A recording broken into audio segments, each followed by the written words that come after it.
اعوذ باللہ من الشیطان الرجیم بسم اللہ الرحمن الرحیم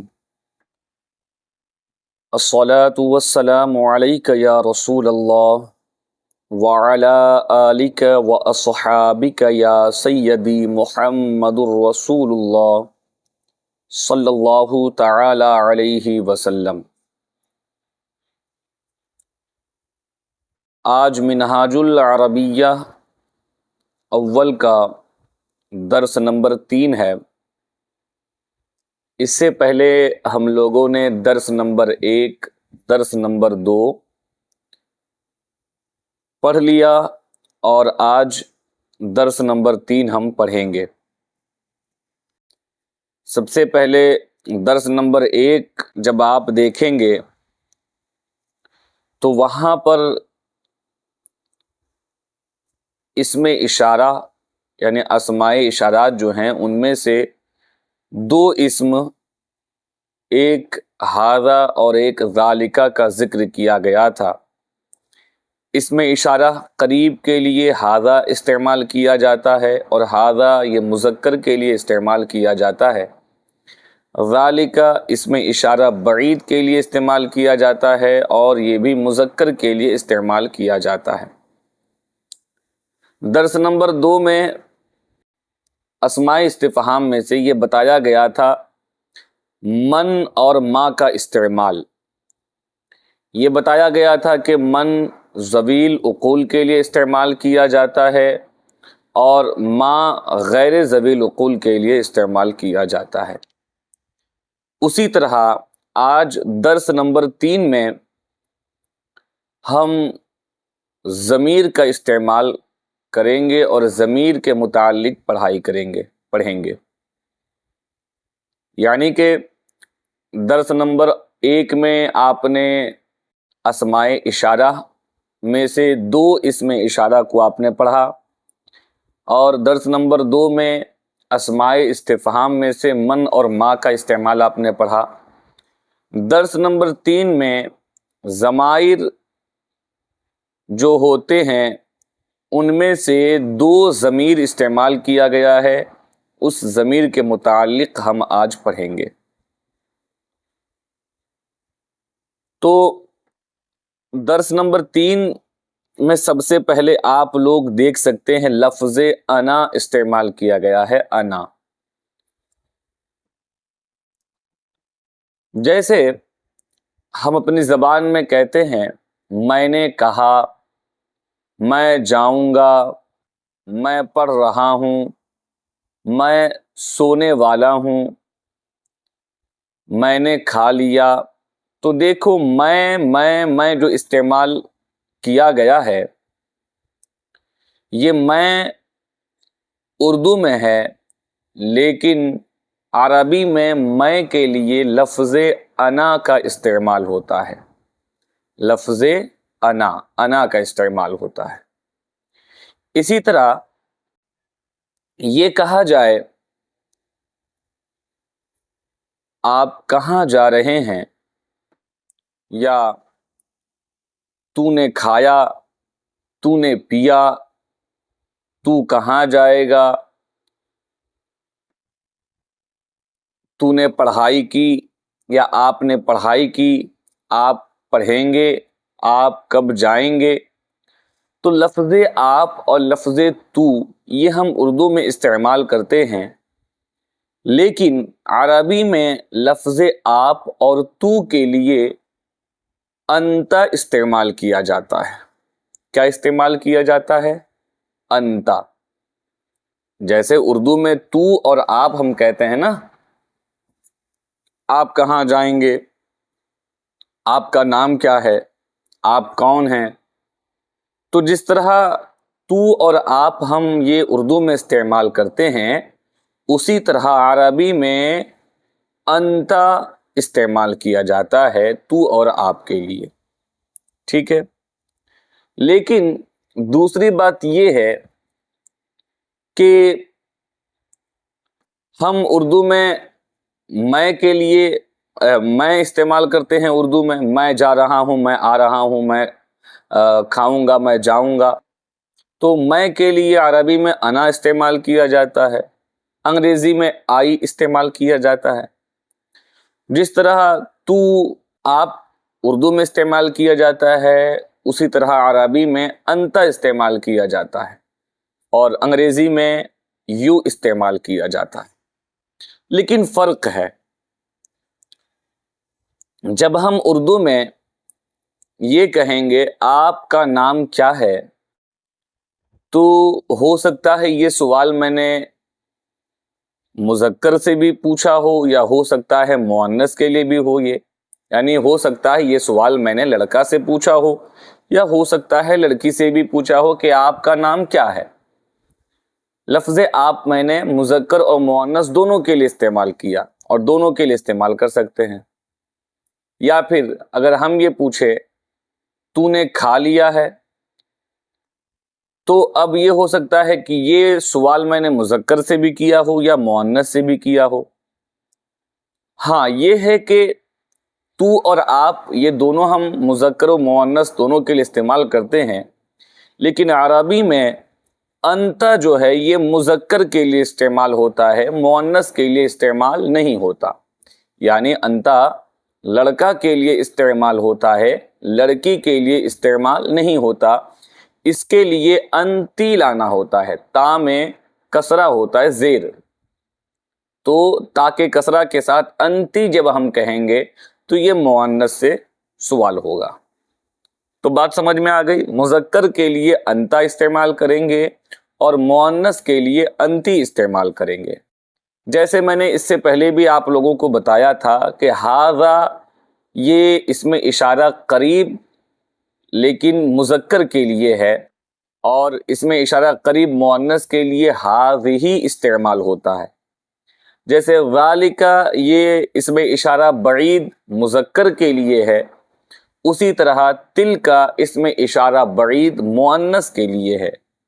تو اسی طرح انت یہ مذکر کے لیے ہے اور انتی یہ مؤنث کے لیے ہے۔ سمجھ میں آ گئی بات؟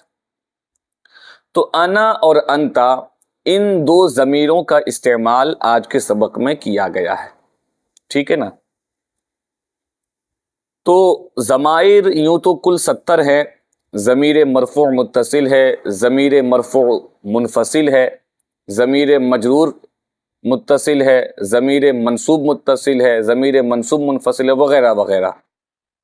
تو ضمائر کل 70 ہیں، لیکن ان میں سے دو ضمیر استعمال کیا گیا ہے، ایک ہے انا اور ایک ہے انتا، یہ دونوں کا استعمال کیا گیا ہے۔ تو انا اور انتا یہ دونوں ضمیر مرفوع منفصل ہے۔ کیا ہے؟ ضمیر مرفوع منفصل، یعنی یہ محل رفع میں واقع ہوتی ہے یہ ضمیر، اور یہ منفصل ہوتی ہے، جدا ہوتی ہے اسم سے۔ جیسے دیکھو ولدن یہ ایک اسم ہے، لیکن انا جو ہے یہ ولدن سے جدا ہے، الگ ہے، ولدن کے ساتھ نہیں ہے، الگ ہے، انا خود الگ ہے۔ اسی طرح دوسرے والے جملے میں دیکھو انتا ولدن میں ولدن ایک اسم ہے، لیکن انتا ولدن سے جدا ہے، فصل کیا ہوا ہے۔ تو انا اور انتا یہ دونوں ضمیر ہے اور یہ دونوں ضمیر مرفوع منفصل ہے، ٹھیک ہے نا؟ اور انا اور انتا یہ دونوں مبتدا بنتے ہیں۔ کیا بنتے ہیں؟ مبتدا۔ جب مبتدا بنیں گے تو اس کی خبر بھی ہوگی۔ تو اب اسی کے متعلق یہ سبق ہے، اس پہ آپ دیکھیں، انشاءاللہ عز و جل میں مکمل طریقے سے آپ کو سمجھانے کی کوشش کروں گا۔ کوئی بات سمجھ میں نہ آئے تو آپ دوبارہ مجھ سے پوچھیں، آپ سب، ہے نا؟ درس نمبر 3 یعنی سبق نمبر 3، درس یہ عربی لفظ ہے، درس کی جمع ہے دروس، درس کی جمع دروس۔ تو اب سبق شروع کرتے ہیں۔ پہلا لفظ، پہلا جملہ دیکھیں، انا ولدن، انا ولدن۔ انا کا معنی کیا ہوتا ہے؟ میں۔ انا ولدن، میں لڑکا ہوں، ولدن معنی لڑکا، انا کا معنی میں، ولدن معنی لڑکا، انا ولدن میں لڑکا ہوں۔